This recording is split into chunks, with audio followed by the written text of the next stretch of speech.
Welcome to new TV Telugu.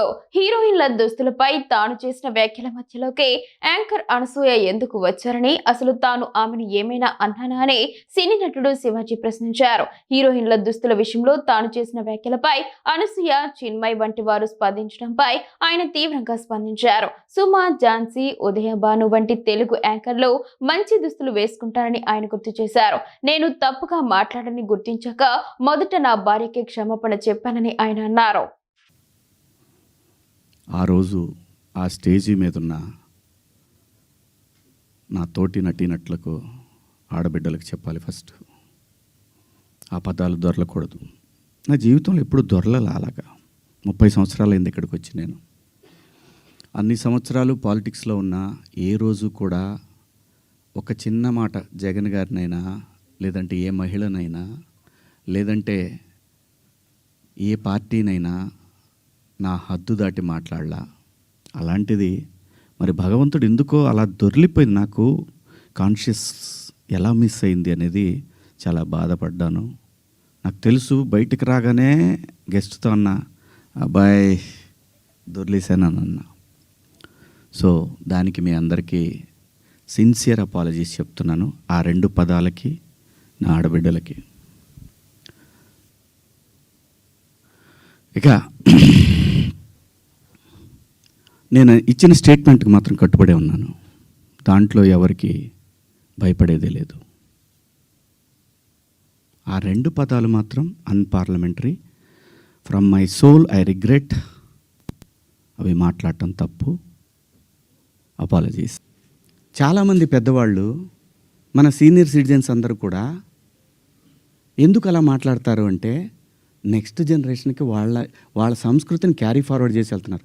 వేసుకుంటారా వేసుకోరా మీ ఇష్టం అమ్మ. నేనెవరిని చెప్పటాకి.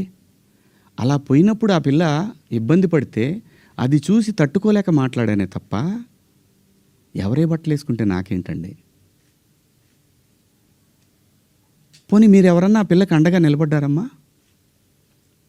ఒక్కళ్ళన్నా నిలబడ్డారండి? ఇది తప్పు, ఇంతమంది ఒక ఆడపిల్ల మీద దాడి చేయటం అని మాట్లాడారా? ఆ బిడ్డ కోసమే నేను మాట్లాడాను. రేపొద్దున మన తెలుగు యాంకర్లు కానీ, మన ఆర్టిస్టులు కానీ చక్కగా బట్టలు వేసుకొని వస్తారు. మన సుమ గారు కానీ, ఝాన్సీ గారు కానీ, ఉదయభాను గారు కానీ, పిల్లలు కానీ, కొత్త పిల్లలు కొంచెం యంగ్ బ్యాచ్లో కొంచెం అందంగా గ్లామర్గా కనపడాలని వేసుకుంటుంటారు. దానికి నెటిజన్స్ నుంచి వచ్చే సజెషన్స్ తోటి వాళ్ళు మార్చుకుంటారు. ఆ అమ్మాయి బయట నుంచి వచ్చిన అమ్మాయి. మనకి రెస్పాన్సిబిలిటీస్ కూడా ఉంటాయి కదా. నేనెవరిని హక్కుల్ని హరించడానికి?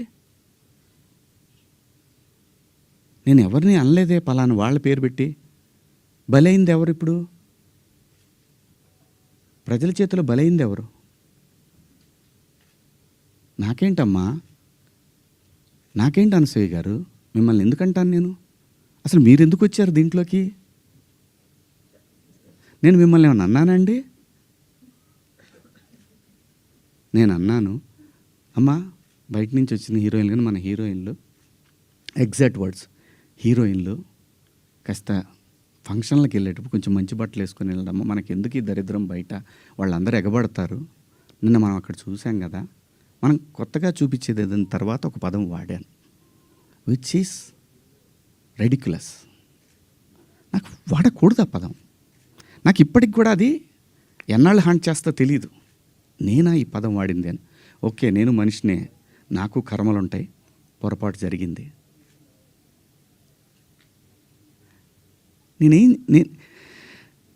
నా బాధ అంతా ఏంటంటే, నా వైఫ్ నా పిల్లలతోటి కరెక్ట్గా మాట్లాడలేకపోతున్నాను నేను. అది నా మిస్. వాళ్ళు నన్ను కన్సోల్ చేస్తున్నారు, వెళ్ళండి అని అంటున్నారు. అంటే ఎవరికో అయిందని కాదు, శివాజీ ఇలా మాట్లాడ్డే అని ఆ వైఫ్ని ఎవరిని అడుగుతారేమో అనే బాధ తప్ప నేను దేనికి భయపడేవాడిని కాదండి. తప్పు చేసినప్పుడు క్షమాపణ చెప్పడానికి కూడా ఒక క్షణం కూడా మనలో మనం కూర్చొని ఒక మాట అడిగితే సింపుల్గా, అమ్మ నన్ను క్షమించండి, నా వల్ల ఈ 2 పదాలు దొరికినాయి అని చెప్పేదానికి దాన్ని చాలా దూరం సాగదీశారు. పర్వాలేదండి, మేము పట్టడానికి ఉన్నాం, పడతాం. సమాజంలో ఎప్పుడైనా సరే ఇలా జరిగినప్పుడు నేను మాట్లాడతానండి. నేను ఖచ్చితంగా మాట్లాడతానండి. నేను ఏ తండ్రి వదిలేస్తారండి పిల్లల్ని? ఇంకొక పదం, ఒకప్పుడు ఒక జర్నలిస్ట్ మేడం గారు స్వేచ్ఛ మగాడిచ్చాడనే అంటే ఇదే డివిజన్ తీసుకురావటానికి. నేను అన్న ఉద్దేశం ఏంటంటే, స్వేచ్ఛ ఎందుకు కోల్పోవాలంటే, ఒక ఇంటర్మీడియట్ చదివే పాప ఒక సెమీ బాడీ కనిపిస్తా స్లీవ్లెస్ వేసుకొని వెళ్తే ఆ పాప అబ్యూజ్కి గురైనప్పుడు ఆ తండ్రి అనుక్షణం వెంటుంటాడు. అప్పటిదాకా హాయిగా తిరిగిన పిల్ల వీళ్ళ ప్రేమలో, వీళ్ళ పొసెసివ్నెస్ వల్ల ఆ పాప తన ఫ్రీడమ్ని కోల్పోయినట్టు ఫీల్ అవుతుంది. అది దాని అర్థం. మీరందరూ పెద్దవాళ్ళమ్మా, ఎవరెవరైతే నన్ను దోషిగా సమాజం ముందు నిలబెట్టాలనుకున్నారో మీ అందరికీ వందనాలు. మీరు బాధపడ్డందుకు మీకు కూడా క్షమాపణలు.